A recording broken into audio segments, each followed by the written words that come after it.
Selamat tinggal UMNO, kata bekas Ketua Hakim. Berita sepenuhnya. Kenyataan akhbar yang dikeluarkan oleh Istana Negara mengatakan bahawa Yang di-Pertuan Agong YDPA telah membuat keputusan melantik DS Anwar Ibrahim sebagai Perdana Menteri PM Ke-10. Baginda membuat keputusan itu setelah berbincang dengan Raja-Raja Melayu untuk membolehkan Baginda membuat keputusan yang terbaik demi kepentingan dan kesejahteraan negara serta rakyat.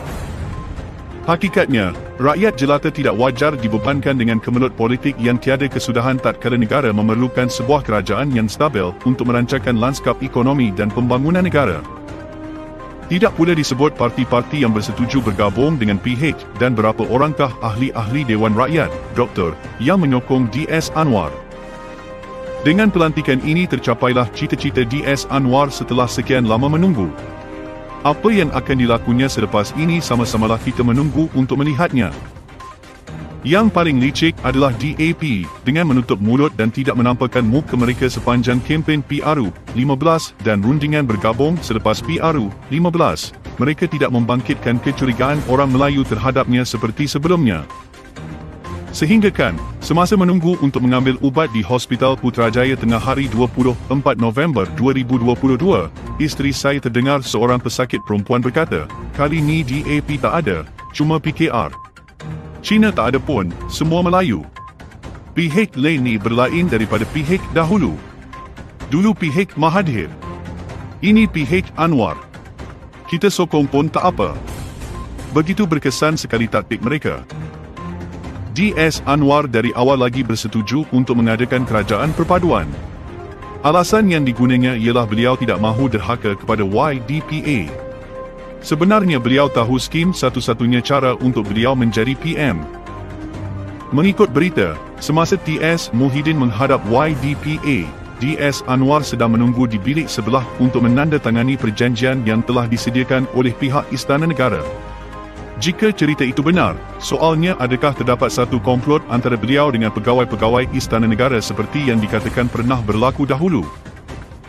DS Muhyiddin telah menyatakan rasa tidak puas hatinya dengan cara penentuan bilangan penyokong yang diperolehi oleh dan DS Anwar.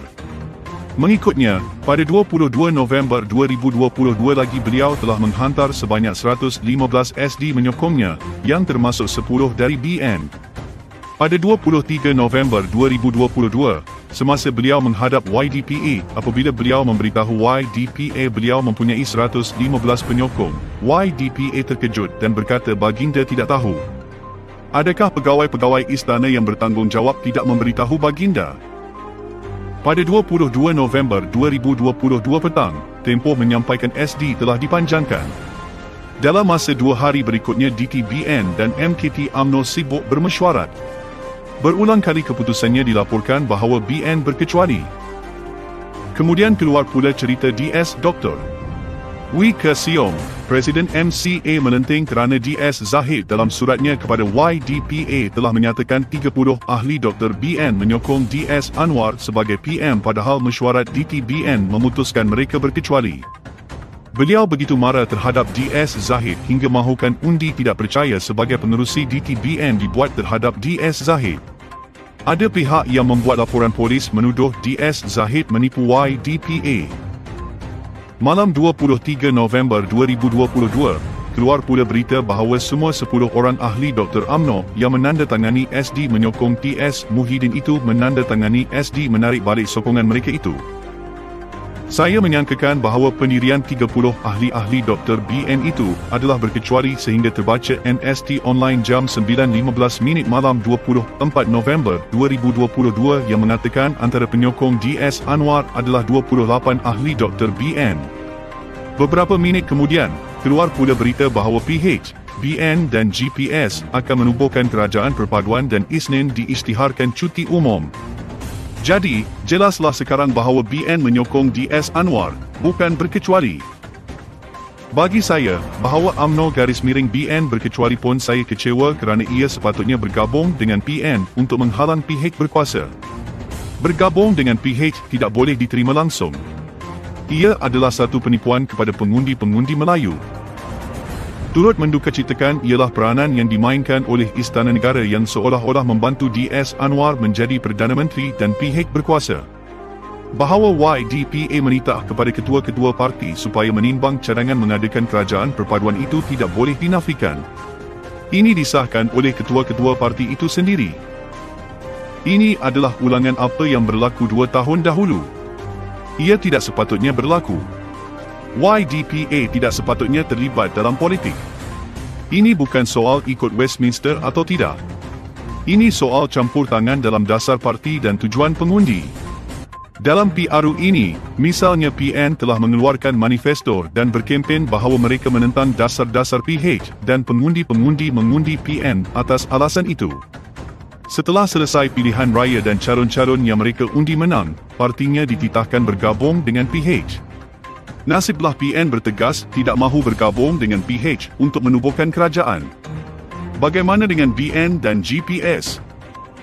Saya tidak faham bagaimana 10 orang ahli-ahli Dr. UMNO yang pada mulanya membuat SD menyokong TS Muhyiddin itu boleh menarik balik SD mereka. Takut sangatkah kepada DS Zahid dan dipecat? Saya juga tidak faham bagaimana ahli-ahli MKT yang berkali-kali mengundi untuk berkecuali boleh menerima keputusan siapa bahawa BN UMNO bersetuju menyokong DS Anwar Ibrahim sebagai PM dan bergabung menubuhkan kerajaan dengan PH. Takut sangatkah mereka kepada DS Zahid? Adakah mereka juga bersekongkol untuk berbohong? Jam 6.00 petang 24 November 2022, keluar berita wakil 130 bahagian UMNO telah sampai ke WTC untuk memberi sokongan yang tidak berbelah bagi kepada Presiden dan pemimpin-pemimpin mereka.